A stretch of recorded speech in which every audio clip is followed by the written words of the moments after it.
Hey everybody, Foo Fighter 288 here, or Whiskey Boy 288 if you follow me on Twitch. Eric Seidel, if you read my work on Hub Pages. Yeah, welcome to episode 8 of Nobody's Listening with Eric Seidel. I really got to work on that intro because it's starting to sound like any one of my standard other YouTube videos. As you guys have probably already figured out by this point, this isn't one of my standard YouTube things. This is kind of, well, I don't know what the hell it is I'm doing, but I'm doing it and I'm sticking with it. It is currently 5:01 in the morning, October 21st, 2023. It's not like I couldn't sleep. It's not like God knows I could use the sleep. The bags under my eyes have luggage and they're ready to go to Tahiti. That's how much sleep I could definitely use, but alas, I'm not. If anything, I'm thinking about walking down to the rural farms and getting some chicken tenders. Because honestly, that's the only place that's really open this time of the night. Or day, I guess at this point. It's 5 a.m. It's technically day, even if the sun's not up yet. But yeah, the 7-Eleven in my neighborhood, they close down at like midnight, even on a Friday. Which seems, not only illogical, but it also seems blasphemous in a way.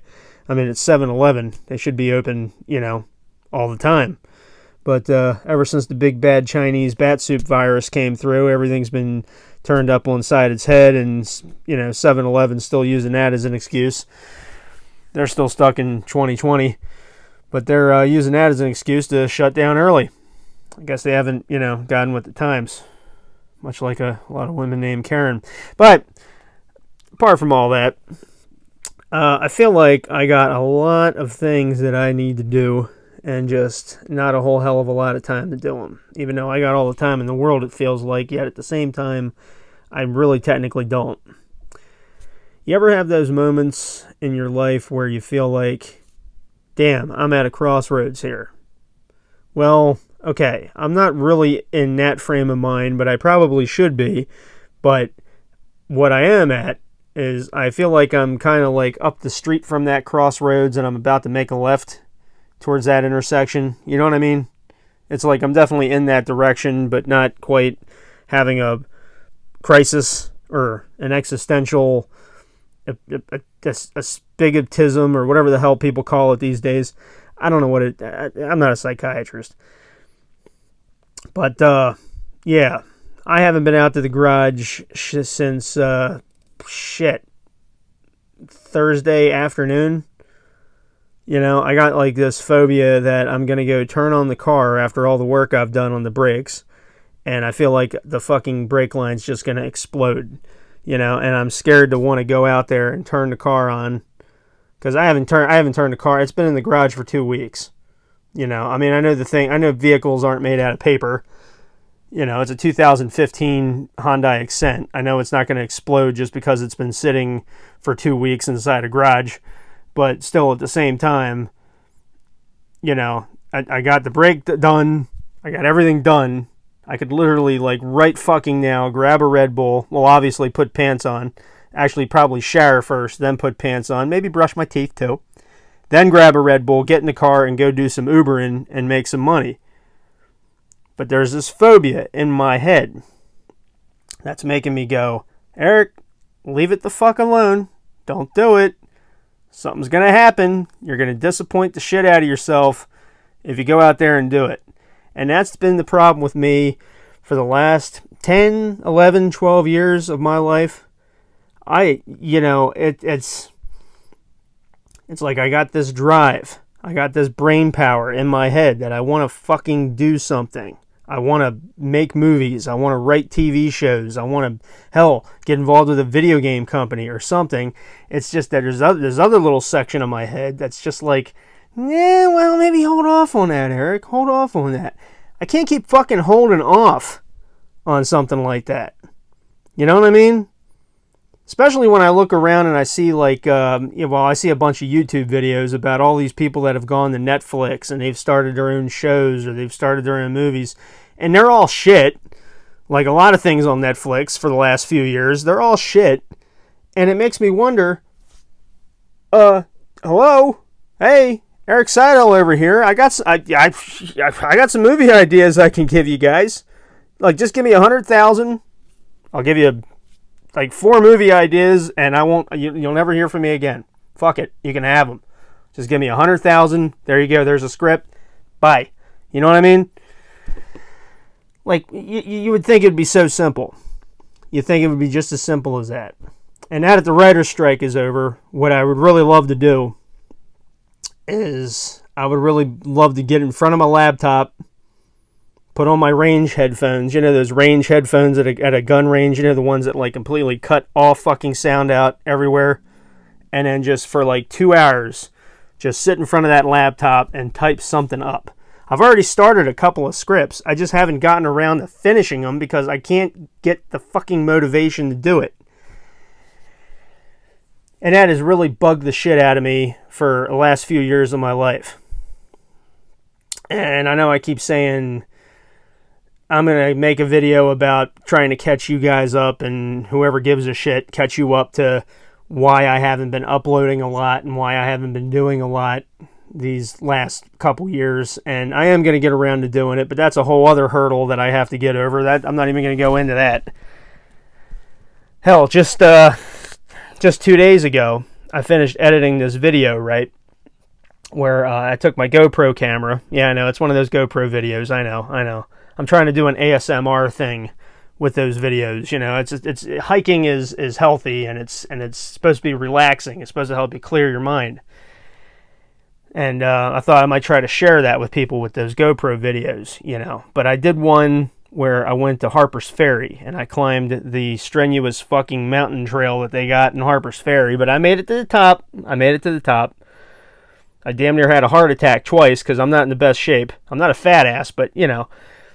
But anyway, I used to do those because I used to take them home to Mom, and I used to show them to her because, you know, she was 71. She wasn't able to, like, walk those trails anymore. And I thought it would be nice to, like, hey, Mom, check this out. You know, I walked up Harper's Ferry Trail so that you don't have to. And I figured that could go a lot for a lot of other elderly people who are like, oh, well, I've never been able to go up that. You know, well, hey, check out my video. I got a video about it. I recorded it. I edited it down to like 14 minutes. I cut out all the breathing because God knows I was doing a lot of that. But yeah, I had a hell of a time making that video because these last couple weeks I've been all bummed out and shit. And then on top of that, I basically did that because of my mom, who passed away a year and a half ago. And that's a whole long story I don't want to go into, because I'm still working my way through that.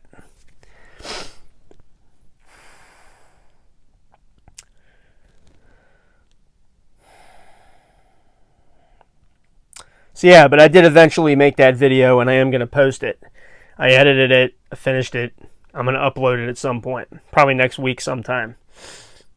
But that's the kind of shit I'm talking about, people.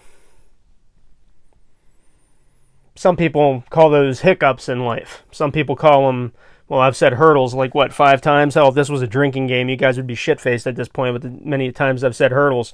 Don't do that. Don't ever make a drinking game off of anything I do unless I say, hey, you guys could make a drinking game off of it. I tried doing that with drunk gaming a few years ago, and it wasn't fun. You're not going to feel great the next day. All right. Trust me, it's drinking games are great, but at the same time, be responsible. You know, for the sake of your liver. But yeah, I've been going through it the last couple weeks. And I think maybe psychologically the whole car thing might just be my excuse to, you know, be a lazy prick. I guess, because it's just, I don't feel functional sometimes. You know, and another thing, and I really didn't want to talk about this, but what the hell, I mean, this show has no structure, so it's like, fuck it, you know, I'd say it's content, right?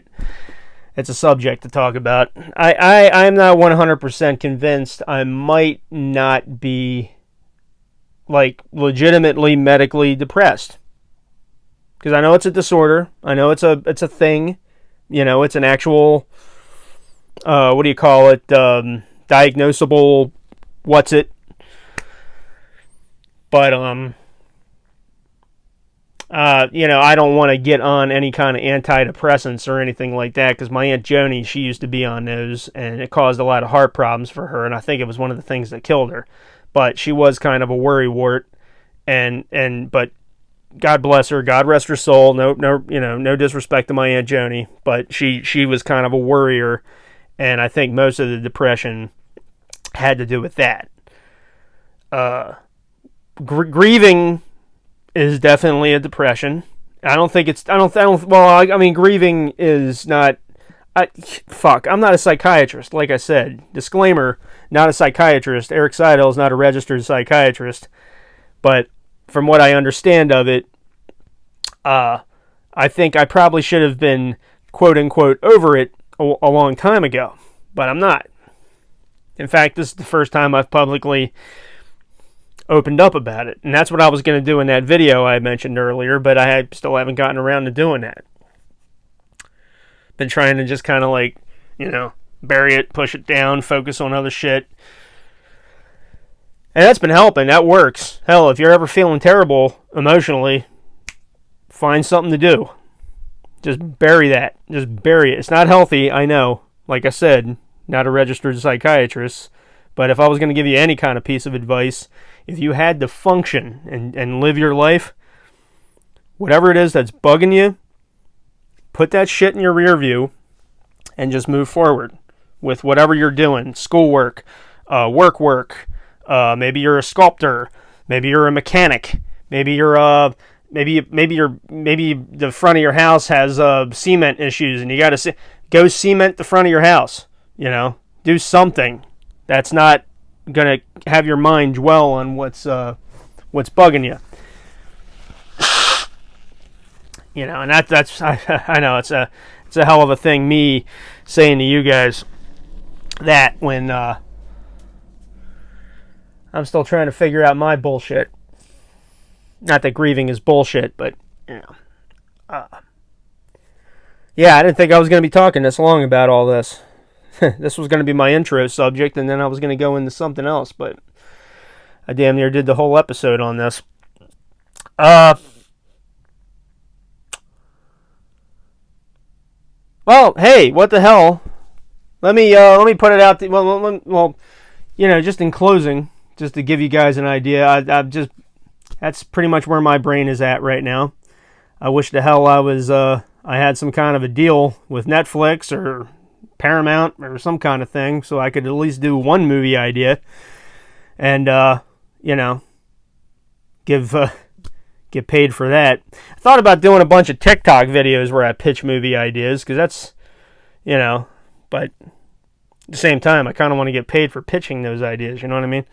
I don't want somebody to like see them, and I mean, I would love for someone to go like, "Hey, this guy, he's got fucking ideas. Get him on the phone. Message him, for Christ's sake." No, more likely, somebody else on TikTok would see the video of me giving the movie idea, and then they would go, "Holy shit! I don't think this guy copyrighted that. Let me call it my uncle. I don't know, fucking Steven Soderbergh or something. Let me talk to him." And next thing you know, a year later, whatever movie I pitched on TikTok would be made and part of me would be like, "Oh wow, hey, great, they made it." But then my wallet would be like, "Oh fuck, hey, wait a minute, hold up." And then I'd have to get a lawyer, and then there'd be a big thing. God damn it, you know, let's cut all that shit. And just, you know, I would rather just be able to pitch a movie idea. You know, I got a suit. I have a suit in the closet. It's clean. It's a clean suit. Put on the suit, go to New York, go to LA, go wherever, and then just pitch a movie idea. The only problem is I would need to get a foot in the door in order to do that. But, hey, I'm not a Nepo baby. I don't have connections in Hollywood. Hell, my family, we never went further west than, Maryland. So, yeah, But I'm going to be fine, folks. I'm going to be fine. I'm sure I'm going to be fine. Don't worry about me too much. I'm just, I'm working through it. Hell, you know what? I might as well just, move the plot along of my life and then just go out to the garage, turn the car on. I'm pretty sure I bled the brakes. The brakes are bled. I'm sure the car's safe to drive now. The pedal feels nice and firm. Whatever the fuck. Open the garage door and just get out there is what I ought to do. That's what I ought to do. Instead of I'm not being a sad sack though. I'm not being some sappy fuck. I'm just being honest with you. I'm just trying to let you guys know where I'm at mentally right now. And a part of me feels like I should have did this like 10 years ago. But then again, the movie industry was just starting to get good 10 years ago, so they probably really didn't need me. Nowadays, I think, I'm not trying to say I'm the savior of Hollywood or anything with my movie ideas, but with the way it's going right now with the movies that have been coming out, they probably could use my help. I'm just saying. I'm not the messiah or anything of that. I'm just saying that it wouldn't hurt to, for me to maybe, help. It's like, hey, I got a good movie idea, Just give me money. You guys can take all the credit. I don't give a shit. Just give me a check, though. I would really love to make my own movies someday. And I'm not just one of those assholes that goes like, oh, man, I got the greatest movie ever, man, right? You get, like, Robert De Niro and Al Pacino and Brad Pitt all together in a movie, man, and $300 million, man. You just make, fuck no. I'm realistic with, look, no. Jesus Christ. Hey, all right, you know what? You want me to pitch you a fucking movie idea? You want me to go into the other? I'm already like 2 minutes in over where my normal limit would be, but what the hell? It's 5:17 in the morning. I'm not getting any sleep. And this is probably going to go into a completely different rant altogether, but all right, check this out. That movie, Sound of Freedom. All right, I'm not going to get all controversial and all this other kind of shit and act like a Kyle and be like, oh, well, that was the most important movie of our time. We got to think of the children. You guys already know how I feel about, people. I mean, there need to be more condoms in the world. I'll put it to you that way. There's too much fucking going on. All right, there's too many people in the world. So if there's something about like, oh, well, think of the children. Look, I don't give a shit about the children, the women, the men. Anybody, all right? There's too many fucking people in some of these countries. Like, it's out of sight, out of mind. I don't care, right? But get this. That's not what I'm going on about. But get this. I went to theaters to see Sound of Freedom. Bless their hearts. They got the movie made. It's a very important subject matter, all that. Here's what pissed me off about it. Jim Caviezel kills like literally one fucking guy out of the entire film. Yeah, I get it. It's PG-13. It's there's not a whole lot of though. If you've ever seen The Bourne Identity, The Bourne Supremacy, Casino Royale, what the fuck was his name? Captain America and the Winter Soldier. All of them had a hell of a body count for a PG-13 movie. So I mean, excuse me if I went into seeing Sound of Freedom thinking, hey, he might shoot a couple guys in this. He might John Reese these fuckers and save all the kids.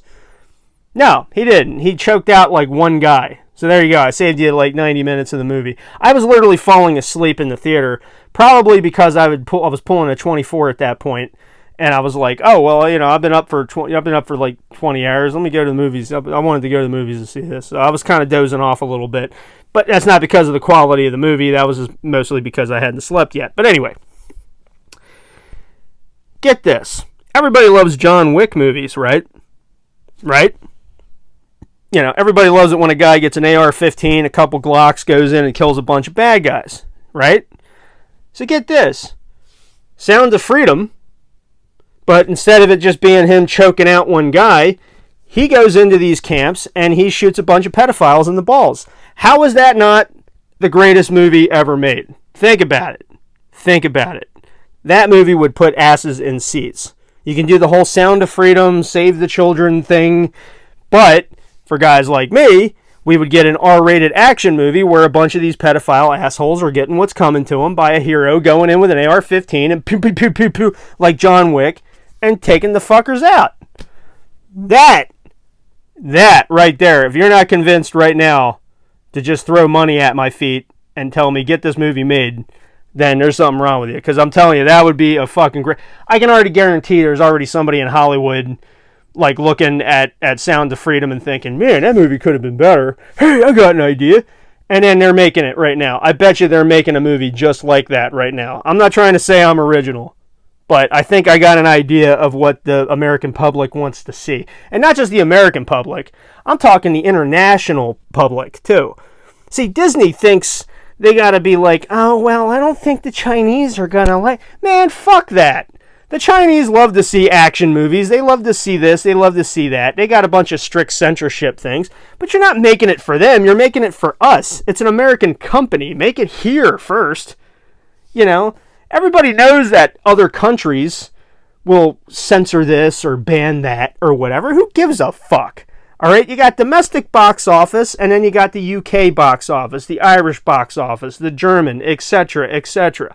There are other countries other than China that you can release your movie in, especially if it's an action film, a kick-ass R-rated action film, and it'll still make hotcakes. You know, has anybody ever heard of the Hong Kong movie cinema? Huh? You know, John Woo? Jesus Christ, does not anybody remember those movies? Well, even to this day, you make an action film, everybody's going to be going to the theaters to see that in Hong Kong. Yeah, just put some subtitles or dub it or whatever, and they'll love it. Same thing with Germany. They love action movies. Same thing with Ireland. I'm not sure how cool we are with Russia right now, but I'm pretty sure they would love to see a good R-rated action movie too. It's everybody thinks that when a movie bombs, first of all, they shouldn't be making more than they shouldn't be charging more than $50 million anyway to make a movie. I don't know what the fuck is up with these whole $150-200 million budgets. Like, what the hell, man? They're setting themselves up for a downfall right there. But I'm not going to go into all that. I'm already like 6 minutes over my limit here. The thing is, a movie never bombs. If I'm going to end this on anything, remember this. A movie never bombs. It always makes its money back. It's the anticipation and the expectation of the studio that makes a movie a failure. Because the studio, they predict, they go, oh man, that movie's going to make, oh, that's got so-and-so in it, and it's this and that, and it's going to make $100 million. And even though the movie only cost $20 million to make, but they're going to be like, oh, it's going to make $100 million, it's going to make this, it's going to make that, and then it only ends up making like maybe $40 million. It only ends up making like double its money back. And then they go, oh, it's a bomb. No, not really. It's not a bomb. That's literally a profit. You know, or if it bombs here in the States, it makes its money back in Germany or whatever. That's not a bomb. That's a profit. You know, it's just not the profit they expected, but it's still a profit. You know, it's the whole expectation thing that really needs to get reworked. It's all fucked up. Ugh. Anyway, I think I'm going to try to pull an all-nighter. My mind is racing. I can't sleep.